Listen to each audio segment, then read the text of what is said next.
Hi, everyone. Thanks for joining us today for Hear from the Experts. And I have two very experts here with me today from the Northwestern Center for Talent Development. We're going to talk about their structure and their frameworks, some of the ways that you can apply these things in your own program and with your own students. Hang on one second, let's move to our next slide. So before we get started today, I want to remind everyone that on April 27th, which is a week from Thursday, at the same bat time, same bat channel, we do have another installment of our Hear from Your Peers webinars coming up with Trumbull County from Ohio. And the genesis of this meeting that we're going to be having a week from Thursday is a poster presentation that they did at NAGC that we saw. So I hope you'll be able to come to our Riverside Insights website and sign up for the next iteration of Hear from Your Peers as well. Also, before we get started today, I'd like to remind everyone that we do have a question panel. Everybody is currently muted, so we won't be able to hear and see you directly, but if you have questions that you'd like to have addressed, comments, whatever, please pull up that question panel and type that in. We have someone monitoring that in real time. Also, we are recording the webinar, and everyone who's registered for it will receive a PDF copy of slides that we use today, as well as a link to the recording. So let me step across so that we can talk about what we're going to talk about today. Again, we are hearing from the experts at the Center for Talent Development at Northwestern University. The title for our presentation today is Readiness and Growth for Advanced Learners, and many of you will know that one of the biggest challenges that we have is after we find advanced learners, how do we really help them grow? So our experts from Northwestern, Melissa Hinshaw, who runs the assessment program there, and Susan Corwith, who is the Associate Director of the Center, are going to talk to us about what goes on at the Center for Talent Development. So without further ado, Melissa, Susan, thank you for joining us. I'm going to step away from my screen and we will share your presentation. Thanks, Vickie.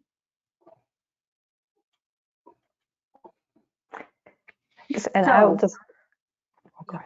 Yeah, I was going to say, let's kick it off by just, can you give us a quick background on the center? And we'd love to hear from both of you, how long you've been with the center, what brought you there, and what your roles are like at the center. Okay, I can go ahead and kick it off here, Melissa. Just want to thank everybody for taking time out today to join us to hear a little bit about the work at the center. As Vickie said, I'm Susan Corwith. I'm an associate director at the center, been there a little over 16 years now. Started out working with our summer enrichment and accelerated programs and our service learning programs, and then have moved over into working with assessment and with admissions and pathways advising, and with our kind of school and family services arm, where we do a lot of professional learning in gifted education, assessment, talent development services, and program reviews, things like that. So we've been doing this kind of work at the center for 41 years, and it's something that we love, and we balance the direct service to students and to educators and families with the research that we do. So it's exciting to bring all these pieces together. And I'll mainly be in the background today because Melissa's truly the expert in this arena. I'm just here to kind of help provide some background information and address some questions that may fit my expertise. So thanks, Susan. And my name is Melissa Hinshaw, and I am the assessment coordinator at CTD. I've been here about 4.5 years. I've worked as a teacher, as an administrator before coming to Northwestern. I worked for NWEA, so I've been in the assessment world for quite some time. And I manage all of our in-house student assessment work both for our program eligibility requirements and nationally. And I also work on our school and family services team, where we support educators through professional learning and development in that way. And we're excited to be here with Riverside today because we do offer some of their assessments as part of our portfolio at the Center for Talent Development. So whenever you're ready, Vickie, we can start moving through to maybe slide 3. So if you're not really familiar with the Center for Talent Development, I want to take just a second to sort of introduce you to sort of who we are and what we do at Northwestern University. You know, we believe that giftedness is not a trait like your eye color, and we exist solely to help exceptional children fulfill their academic potential. Okay. And so Vickie, I know you had some questions to walk through us today. Yeah, well, first and foremost, we just wanted to talk about kind of the whole framework that you're using and your approach to giftedness. So the talent development framework. Yeah, so in this space for a long time, there have been a couple of different paradigms that sort of speak to giftedness and trait-based giftedness, and how do we sort of serve those students inside of our school systems. On this slide, we take a look a little bit at sort of an older approach, the gifted child approach, where we believe that giftedness is sort of stable, that it's general. Once a child is gifted, they're always gifted, and that they have some of these unique, different traits that exist both cognitively and psychologically. The talent development framework differs from that just a little bit because we think that giftedness changes and develops over time. We're looking for giftedness inside of domains. It's not an overall talent that's necessarily emerging. It could be in domains like arts or sciences, in language arts and humanities, or in mathematics. With development and achievement becomes the hallmark of giftedness. We want to find it as it emerges and develop it over time. And that psychosocial skills are super important in the whole entire construct of talent development. And societal standards of excellence are emphasized as defined by experts in the field. So we want to develop these students fully from the time we recognize their talents until they join us in the professional world. And on the next slide.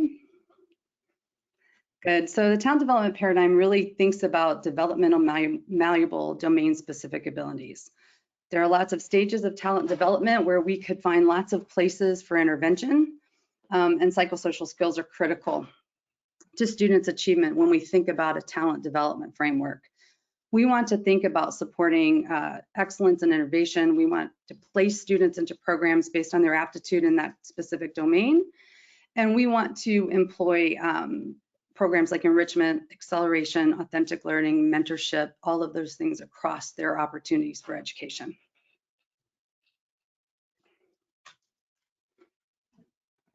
Inside of a talent development framework, we want to emphasize and recognize nurturing those talents. Oh, you know, I'm sorry, this might be a repeat slide. Sorry, and Susan, and next slide then, please. And Susan, I'm gonna let you talk about this here for me for a second. Sure, absolutely. So as Melissa had mentioned, in the talent development framework, we have different stages of talent development. And so you see on the slide these 3 distinct stages, and they aren't necessarily tied to a person's age, because let's think about when you might be introduced to engineering or when you might be introduced to psychology. It might be when you're a little bit older and you could still be sort of in an emergent talent stage. But when we think about the world of K-12 education, we want to think about our emergent, you know, sort of that potential or that emergent talent, and us sort of being talent miners in those kind of preschool, early childhood, elementary school years as we're introducing students to their formal schooling. So giving them opportunities to really explore, discover, dive deeply into these different domains and subjects and see what resonates with them. What do they like? What are they good at? What skills sort of come to light? And once we do that, if we can provide that opportunity in the emergent talent stage, then we can provide interventions at their level of learning and move students into that next stage of competency. So competency in many of sort of our core academic domains, you can see that late elementary and middle school, sometimes into high school even. It's, again, depending on sort of domain and when things are introduced or exposure is there. And this is where we see the importance of, for many of our advanced learners, that accelerated learning experience, whether that's, the combination of advanced content early along with pacing, faster pace, compacted instruction, or some other form of allowing a deep dive for students in those areas of interest and strength. And kicking in those psychosocial skills. We've already started some of those mental skills at the emergent stage, sort of self-regulated learning, but then we move into competency and sort of how do we deal with challenges? What does problem solving look like? How do I self-advocate? Things like that. And if we can put those pieces together, then we can move students into expertise, late adolescence, high school, college, and beyond. We're looking at young people who have really started to develop advanced skills and knowledge to build a scholar identity or build an identity in a domain, a place where they say, I feel like I'm a writer, I'm a scientist, I'm exploring engineering, these different places where they can work with mentors, have access to adults who are in the field who can show them both, give them those knowledge and skills, but both that sort of book learning, but also that tacit knowledge that's really important in a domain. So that's kind of that talent development framework, and we think about assessment and intervention at each of these stages. So before we dive into assessment, identification, intervention, I want to just step back for a minute. First of all, as context, what are the primary ages of students that you're working with at the center? Is there, does it truly span, K through 12 and even into university, or is there a bulge at any given point? Melissa, you want to speak from where you sit, and then I can add some of the programming pieces? Yeah, so we have assessment opportunities for students as early as pre-K all the way through high school. We also have programs and services for students from pre-K all the way through high school. So assessment for us, we are happy to help students provide eligibility if they don't have access to testing inside of their school system, or we're willing to let them bring their assessment to us if they have access to that inside of their school system to create eligibility for our programs as well.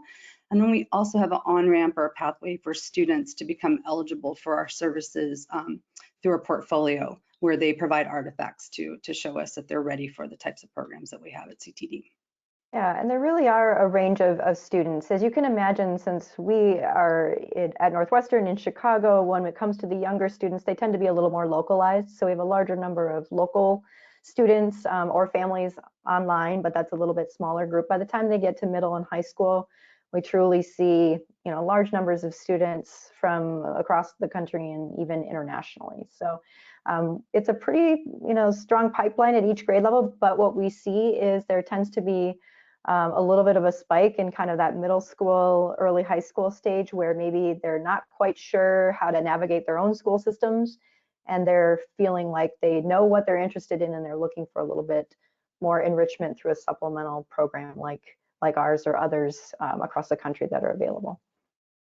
So something else that you mentioned before we move specifically to thinking about identifying and serving these students is you said you're looking at a broad array of domains of giftedness.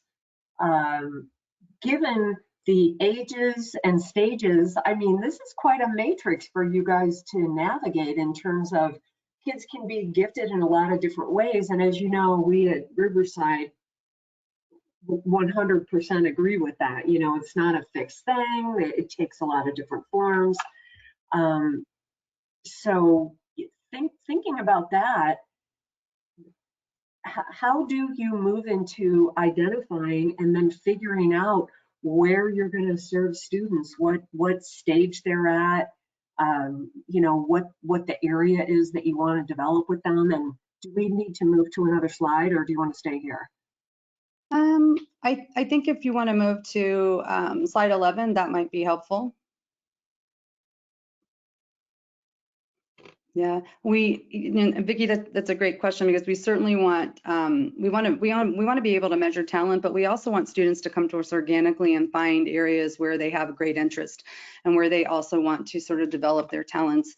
And part of what we see in a talent development framework is early on, before we start identifying students, we want students to have opportunities for enrichment and those things that build sort of those cognitive complex skills, sort of an enrichment for all model, so that we prepare students as well as we can when and if we get to the place where we're going to identify them, especially inside of the school system.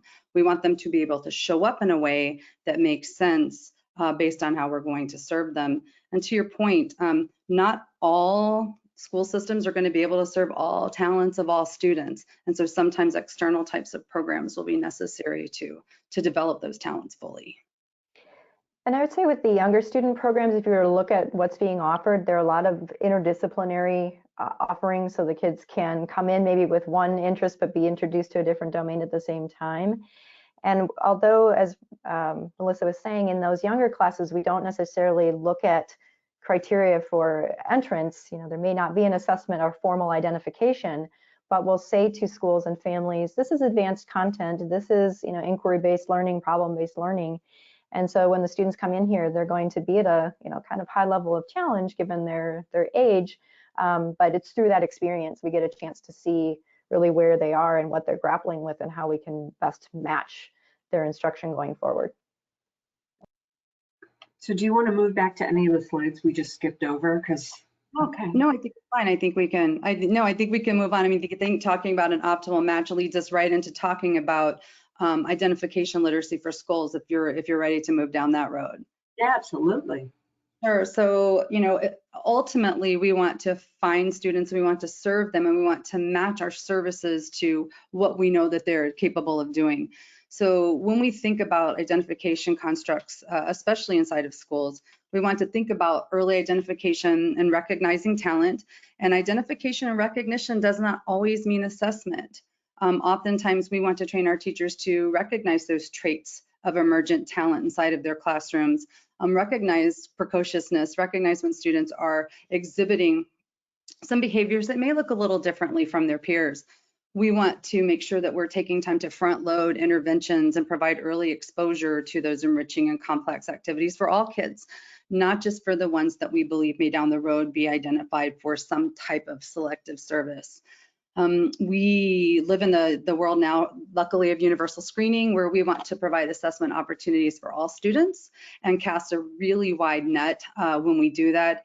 And we want to live in the space of differentiated assessments. Most school systems now provide an academic achievement assessment and a cognitive abilities assessment inside of their identification processes, and that gives our students a way to show up differently on the assessments that we give in schools.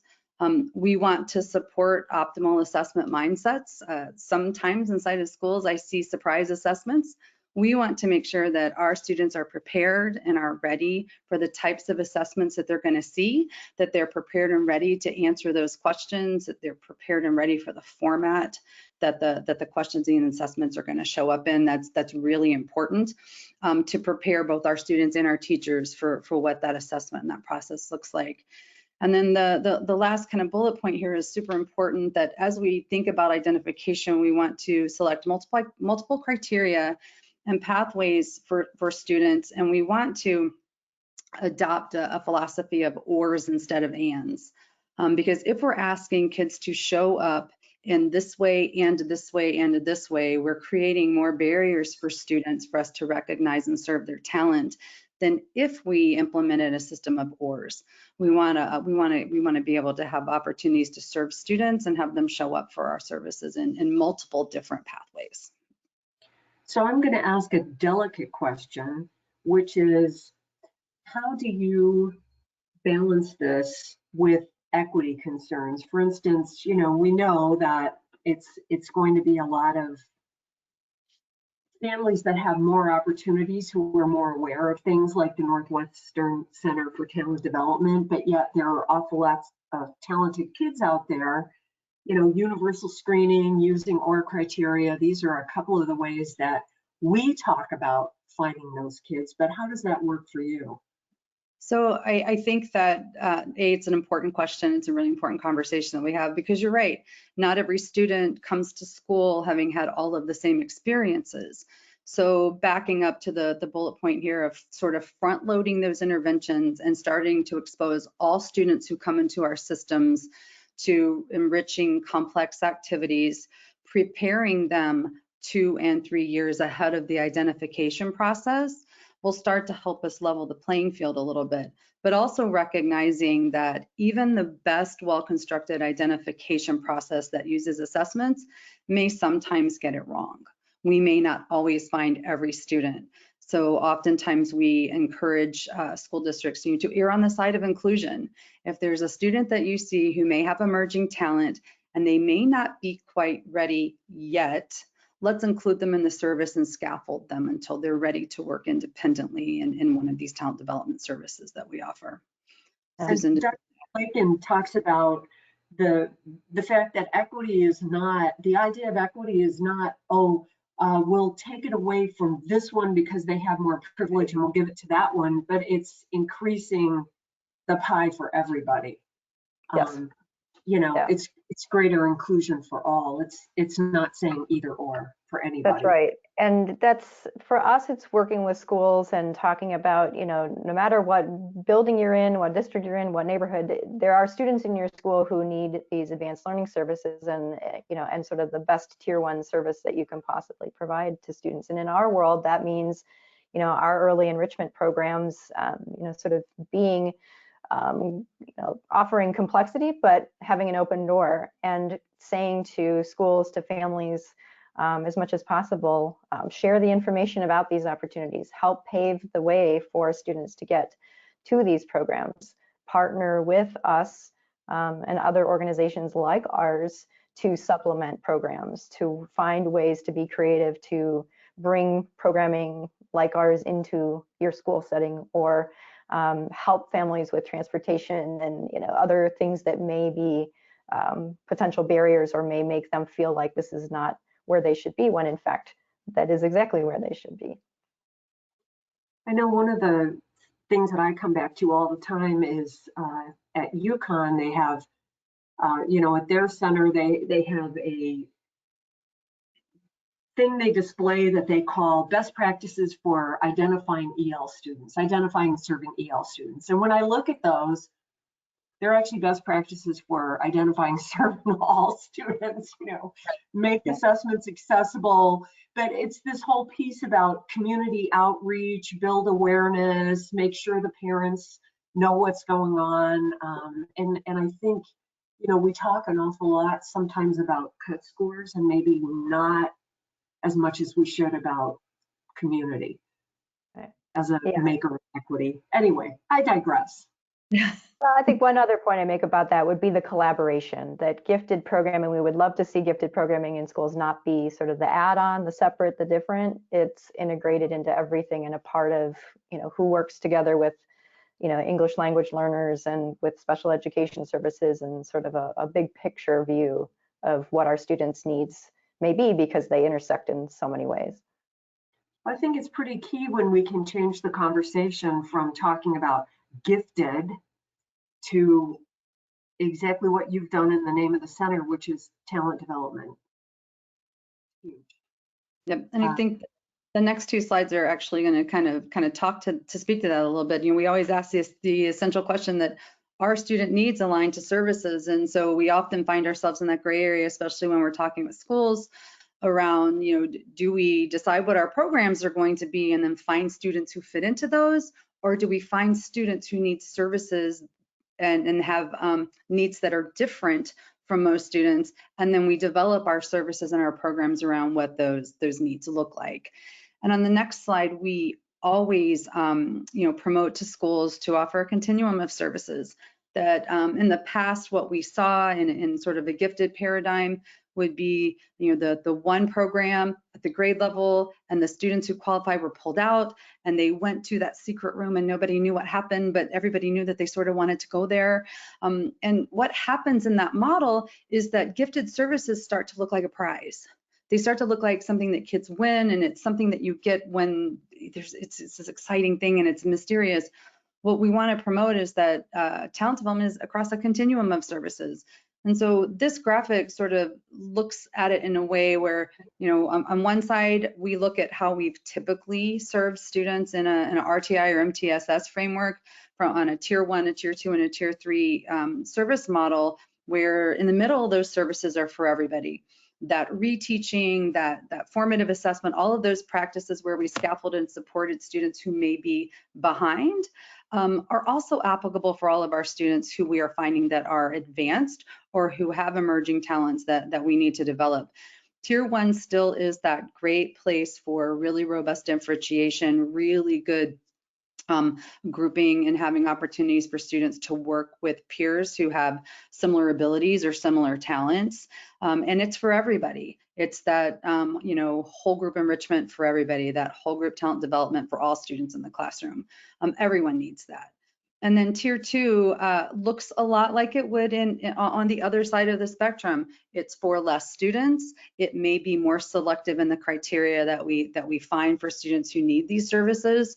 And it's less volume of the kids that sit inside of Tier 1. And then we'd also recommend having Tier 3. These are those students who have the most intense needs, are working farther ahead of their peers than most other kids. And oftentimes may include things like pull-out programs and or single subject or grade level acceleration to meet their needs at a very, very intense level. So I love this visual. I know everybody's going to want these slides just for this visual, because I want these slides for this visual. But a brief word from our sponsor here, what you just said about Tier 1 and thinking about the differentiation that you're going to do in the regular classroom. In particular, there are times when you want to group students by ability or students who have similar talents. And of course, we're doing a lot of work with COGAT in the classroom to facilitate that very thing, giving people an additional way to look at students and figure out how to differentiate in the classroom based on what we see about student ability and pattern of strength and weakness, as opposed to simply achievement scores. So more to follow on that. Today is not about COGAT in the classroom, but I just wanted to get that in there because today is really about the Center for Talent Development. And for instance, some of the ways that you differentiate, plan for differentiation. So let's talk about that. Okay. So on the next slide, so as we start thinking about services and we start thinking about how effective are our services, we really have to think about how do we think about growth in our system. Since the implementation of ESSA, we certainly think about growth in companionship with achievement. And if your school system isn't thinking about how are we moving the needle and how are our students growing and how do we define that, that's really important that we understand what that construct looks like inside of our system. But it's also really important that we understand how we measure it. And if those aren't in sync, sometimes the way we measure those things may not necessarily be valuable for us. And if we haven't specifically looked at how are we measuring growth for our high achievers, our selective enrollment in programs, then we may be missing valuable information.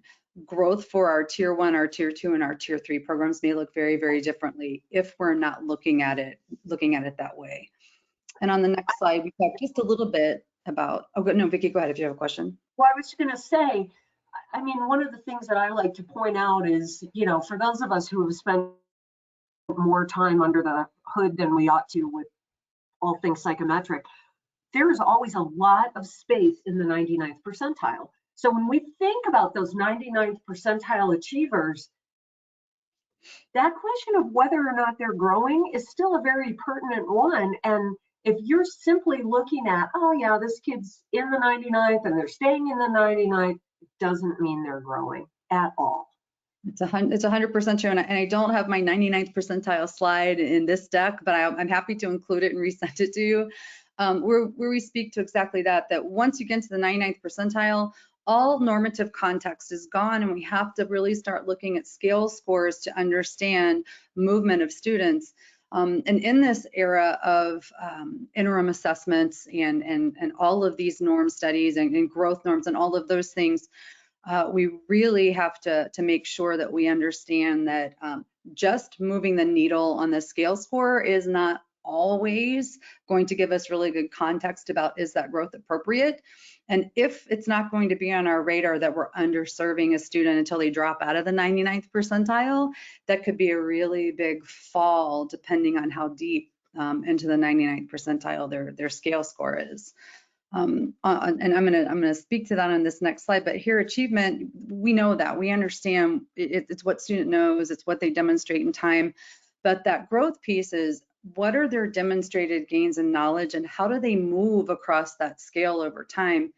And on this next slide shows an example of what happens if we only look at scale score movement and we're never really mindful of the context of that growth. In this slide, if we have a student that takes a test and their first time they do that, the score is 210 and they're in the 73rd percentile, the next time they take the test and we only look at their scale score, they're at 216, they grew 6 points. And in our mind, that's growth. We're moving the needle, they're moving forward. But when we look at their percentile score, they've dropped status. And so from the 73rd to the 67th may not seem too significant, but that would be from a fall to a winter. And then in that third test experience, if they grow to a 218, awesome, they grew 2 more points. Over the course of a year, we've grown 8 points, but now their status is in the 64th percentile. So what we're seeing is that yes, students are growing and moving forward, but they're dropping percentile status, they're dropping achievement status. And what that tells us is this is a symptom of undergrowth. Students aren't maintaining at least an average growth pace. And because of that, they're going to start dropping percentile status. And for kids in the 99th percentile, it may be a while before they drop out of there. But I promise you, for your highest achievers and for your advanced learners, if they're in the 98th percentile on that first test and they drop to the 95th percentile, you're probably going to get a phone call. And we want to be able to empower our teachers and our staff to be able to answer those questions about why is that happening. We want to know contextually, is this growth average or better? And if it's not, then how do we diagnose what's going on and why isn't it average or better than average? Right, we could have a pretty robust conversation about growth percentiles and a whole bunch of things, but yeah, that's not our core topic for today. Boy, I'm finding all other kinds of topics we could go into. there's a lot. But I mean, the big way to facilitate the growth is thinking about the instruction. Exactly. It is. And as we've worked with schools over time, what we're finding is that schools are often seeing that in their data sets, their highest achievers are the ones who are growing the least. And our national interim assessments norm sets will tell us the same story, that our highest achievers, whether inside of a grade level or over time, are growing slower than their more average peers. So what's happening? The key to solving that is differentiating instruction well. We kind of jumped over a zone of proximal development slide, which is fine, but it's really important that we're mindful of student readiness and where students are ready to learn. And if we're not measuring that well, then chances are we're going to miss their ZPD in the classroom. We're going to miss that sweet spot, and then we're less likely to stimulate growth through our instructions. We really want students learning at that optimal level. Our interim assessments will help us get there, and then good formative and pre-assessment in the classroom will also help us get there. But we don't want students sitting through instruction that's either too easy or too hard for them. Those are both places where we're going to not see students grow. We want materials that are appropriate and are accessible. If we have students that have needs outside of what our regular students need, we want to make sure that not only are we differentiating in the level of content, but we're differentiating materials so that students can access learning that way. We want to make sure we're connecting instruction to students' individual goals, or that we're being mindful of those ways that they learn. I know you were talking earlier about sort of leveraging that ability profile, but this is a great place where we want to do that. If we're finding that students are somewhat disconnected from our content, and we know that we've measured it and diagnosed their readiness right, then perhaps we need to go in and take a look at some of the best ways that they learn and what are the best things for us or activities for us to put in front of them, as a learner, when we understand their ability and maximize those learning styles and their strengths and preferences. So in my head, I'm just going, this is an awful lot for a classroom teacher to have on his or her plate. Sure. Are there any ways that we make it easier? I think there are, we certainly want to understand that not every teacher comes to us with really robust differentiating tools in their kit. And so we really want to measure our own teachers' ability to differentiate well and make sure we're providing professional learning experiences that are robust and work for those teachers. Something that I've leveraged in the past, if I had rock star differentiators on my staff, is I'd set up opportunities for teachers to sort of come in and take a look at what it looks like, both in the planning process, in the assessment process, and in the implementation process in the classroom. It takes a while to cultivate really good, robust differentiation skills. And if we're not providing good professional learning around what that looks like, then we're probably going to miss the boat for some of our teachers. And this also is where it's a bigger picture conversation, because you need the support of administrators, of sort of the system as a whole, to think about it can't just be on the classroom teacher in, every day for all students, right? We're thinking about what is that continuum of services, how are different staff members working together to provide support through push in or pull out or co-teaching opportunities, things like that. So that's the bigger picture conversation. It's not the solve it in a minute kind of thing, but it's one piece, and that's why we go back to that slide, the continuum, to make sure that it's not all on the classroom teacher with 30 students and a lot of needs. That's exactly what I was visualizing in my head as you were saying that, is that diamond shape, which is really nice to take that away from a triangle. Mm-hmm. I mean, there's an implied hierarchy in that triangle, and putting it on its side and turning it into a diamond is, that is just a really great idea. Yeah, it's not ours, and it's been around a long time, but we're certainly talking about it a lot, and it fits so well with a talent development framework to be able to build that out. So how does the planning piece work? So That's a great question, Vickie. differentiating, facilitate growth is great. How do we get there?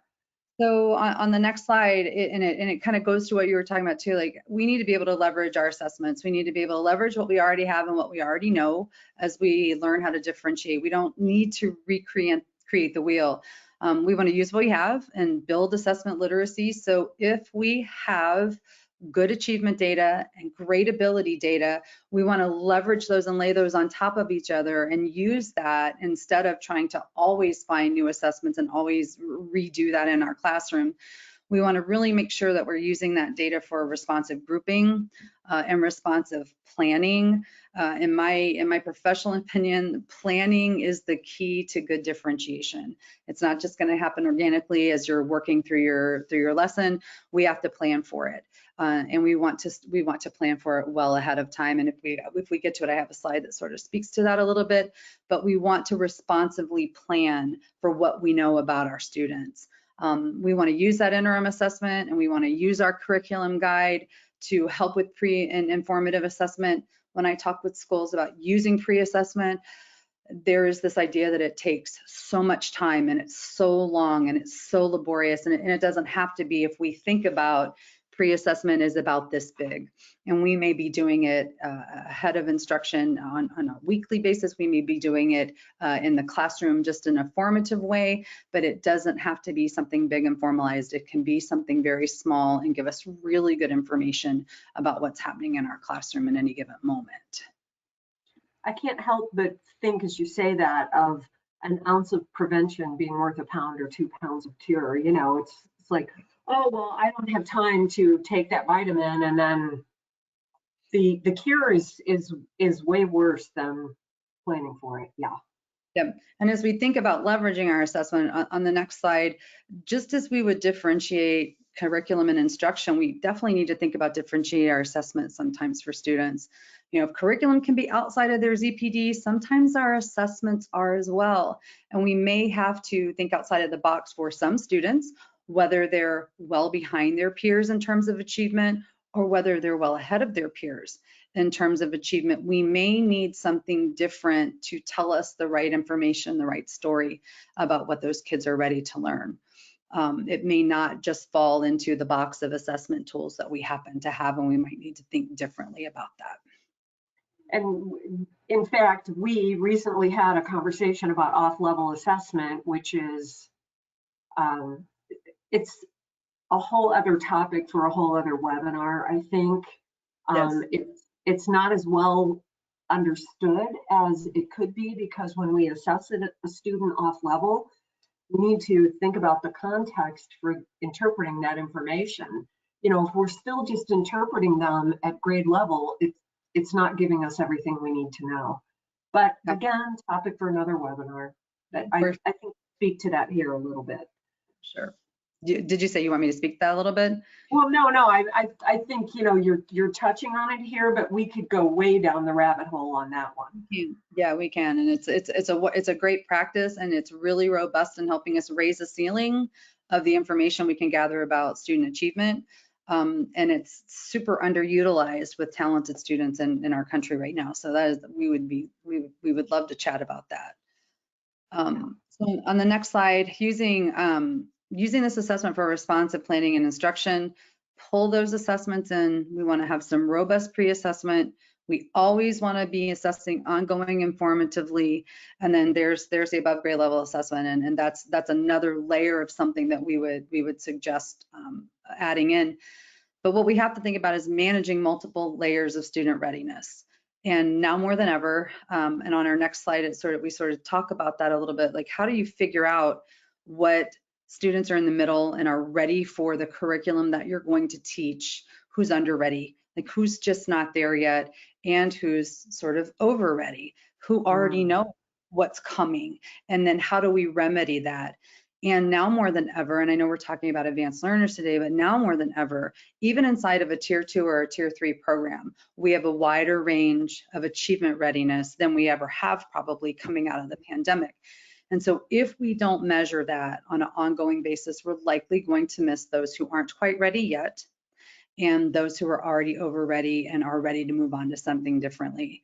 On the next slide, I sort of show you what that looks like a little bit. You know, if the red, target is what we're going to teach, all our kids in the yellow here are ready for that instruction, right? So that's great. But we've got kids in the red who we've measured and we know are in various states of unreadiness. So how do we think about front loading that for them? I don't know if I'm not sure if I included in this slide deck, and I did, I'm not sure we're gonna have time for it, but when we think about this, if we're gonna do some pre-assessment for these students, look how far away they are from ready, pretty good ways away. Oftentimes what I see in schools is teachers give the pre-assessment on the Friday before the unit starts on Monday. And the challenge with that is we can't change learning readiness. We know they're not ready now, but we can't do anything about that. And so just like we talked earlier about front loading opportunities prior to identifying talent and prior to identifying students for services, we want to expose everybody to those robust opportunities and we front load that. What I'm suggesting here is we sort of front load our intervention and fill in those gaps for kids so that we can get them ready. We want to push them into the yellow 2 or 3 or 4 weeks before instruction happens. So my suggestion is always to back your pre-assessment up. Our curriculum maps and our curriculum guides tell us what's coming. We know what we're going to teach during this time frame. Let's assess readiness 2 or 3, 4 weeks ahead of time so that we have a little bit of time there to front load some of those readiness skills and push those kids into the yellow. And then for our kids in the green, we sort of need to rethink what happens to them if they just sit through instruction. They're likely not going to grow. Our red kids and our green kids aren't going to grow if we aren't responsive to what we know about their readiness here. If that makes sense. I think the challenge about those green kids too is that just because they're over ready doesn't necessarily mean that they're gifted or that they're advanced learners or that they'll benefit from an accelerated curriculum. They may have had more opportunities to learn the content. They may have better resources supporting them at home. So just because they're there, doesn't mean they're ready to take it on the fast train either. Right, and that's why we would suggest that this is a process that happens, unit by unit. And that if you find in this unit for this next 2 weeks that these 4 students in the green have already moved towards mastery on most of this content, then we would advocate for having enrichment and or extension activities that are directly tied to this content and to these standards. We don't want to go off road with them. We want to make sure that we're providing sort of a robust enrichment or extension activity that's designed around the content that we have. And again, to your point earlier, how do we manage that as a classroom teacher? That's really more of a systemic response. We know what our curriculum is. We know we're going to have kids that are over ready for it. How do we plan as a grade level or as a group or as a school system for this chronic over readiness that we know exists? If we had ready to go, really robust, great opportunities for enrichment and extension that were companions to each one of our units, then we already have something available for these kids in this unit, because the green ones now may be yellow next time around, right? Some of our yellow kids this time may be green for the next unit, regardless of what the content is. So it gives us a way to be really flexible and really responsive in planning for what we know about their learning readiness. One thing I do want to briefly mention, if you'll jump to slide 25, is one more slide. Oh, this is sort of my map, my guide map for that. But on the next one, so what if a student's always over ready, right? So to your point, Vickie, the ones in the green may not be ready for that. But what happens if over the course of the entire 9 weeks or first semester, Melissa's always green? She's always way ahead of everybody. In that case, we probably want to figure out if we need to do some more robust measurement, perhaps put that student on above grade level assessment, recognizing that they may be underprogrammed and we may be understimulating growth, and we might want to open the door to have a conversation about acceleration. I don't know if you watch Abbott Elementary. They did a couple of things in the first season about implementing a gifted program, but then one of the other storylines that they did was a student who came in and was absolutely running the classroom. And then they realized, she was causing all kinds of grief. And then they realized, oh my God, this kid is in the wrong grade level. We need to accelerate her. So yeah, just throwing it out there. I did think it was worth watching.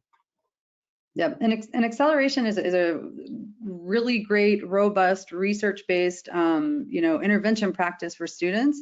We certainly don't measure a student in the green 4 times and then make an acceleration decision. There's certainly many, many, many more data points we want to bring to the table and look at it very synthetically, because there are lots of layers and opportunities to think about, would it be a good fit to either single subject accelerate a student or hold grade level skip a student? Does it make sense based on everything we know about the student, everything we know about our programs and our availability to serve that student that way?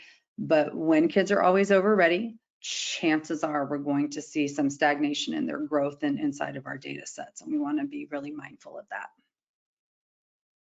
And in fact, another message from our sponsor, we have told the folks at UConn, a research team, and I want to say Paula is on that research team with them.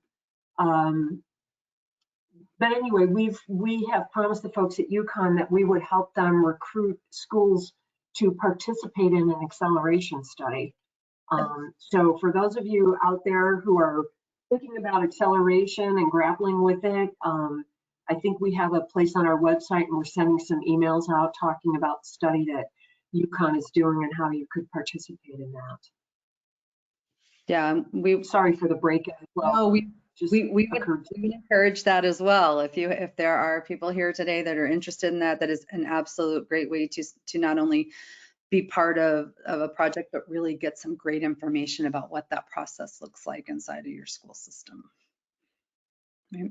And then I think a final thought, let's jump to slide 27. One thing I really want to have school systems keep in mind, especially when you're using interim data sets or you're relying on your state proficiency model to speak to you about growth for your highest achievers. We hear a lot about growth projections, and I'm going to say this out loud, that growth projections are not growth goals. They're not intended to be. They're intended to be growth context. And right now in our interim growth assessment models, we're finding that growth context is lowest for our most advanced students.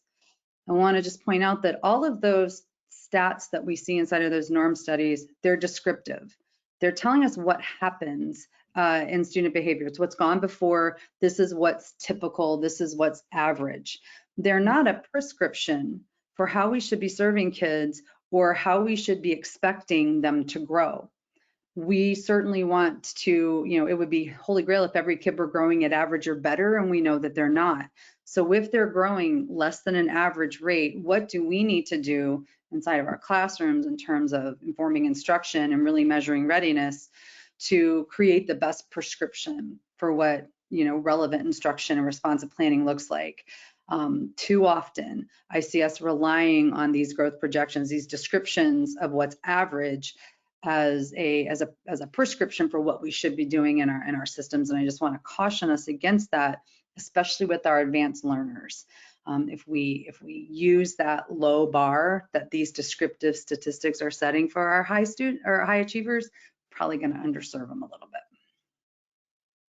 And descriptive statistics do their best job of talking about what's in the middle, as opposed to what's on the extremes. So, how do you plan for growth for a really accelerated learner, and how are you all measuring it to make sure kids are meeting it?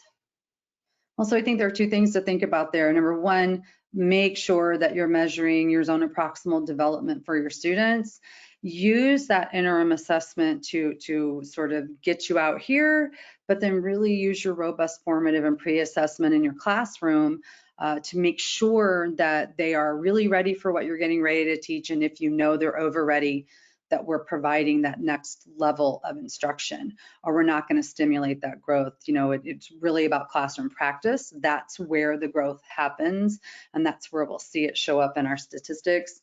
And then if you're finding that the assessment tools that you're using are too limited to measure the growth that you want to see, that's sort of when we would, Vickie, dovetail in that conversation about using an above grade level assessment with a much higher ceiling, because grade level assessments and sometimes even interim assessments are just too limited to show us the whole scope of growth for our most advanced students. So I always have one eye on the clock, and so do you. You've done a great job of managing time. Thank you so much. So I just want to say to folks who are listening live with us that, if you have a question or something that you want to bring up, this is the time to put it in the chat or the question pane to make sure that we get to it. We have a couple more minutes. Do you have parting thoughts? Well, I think that one thing I would throw out there, if you're struggling with your data and you're not sure 100% if it's really telling you the true story about your students, and oftentimes I hear teachers say, well, their data doesn't match what I know about them, right? And our data sets are not always a substitute for our professional practice. I think our teachers know our students better than assessments do. But oftentimes, if you're seeing a mismatch between what you believe is true about your students, what you're seeing in the classroom, and then what your data sets are telling you, sometimes there could be a disconnect between the quality of the data that we're collecting. So you really want to make sure that you're giving your assessments with the most fidelity and the most oversight as possible. We want to create the most safe test conditions for students. We want them to be as well prepared as possible to take their assessments. We want them to know what's coming, no surprises. We want to give them a little bit of grace that, that when the variable is a child, if it's not their day, then we want to perhaps we want to recognize that and give them a different opportunity on a different day to demonstrate what they know. Because if we find a large disconnect on a regular basis because about what we see in the classroom and what we're seeing in our data sets, chances are we're not doing the best job inside of our test conditions and our assessment culture and creating the best data sets based on what we know. I don't know if it gives us a lot to think about. Especially at this point in the year when we're starting to make these decisions about our kids really ready for next year, and what's that going to look like. But I am very conscious of time, and we are at the top of the hour. So we should probably wrap it up for today, but there are several other places we could go with this. So we may continue the conversation another day. I want to thank you both so much for joining us today. It's very interesting, the work that you're doing at the center, and we're going to stay in touch. And I'd like to also remind folks, we will send you a link to this recording. We will send you a PDF of the slides. And also, please think about joining us again in 10 days when we meet with Trumbull County, Ohio. They're going to talk about using achievement and ability data in identification, which is something we touched on today. And that will be on Thursday, the 27th, same bat time, same bat channel. So no further ado, thank you again, and we'll talk soon. Sounds good. Thank you. Thanks, everybody.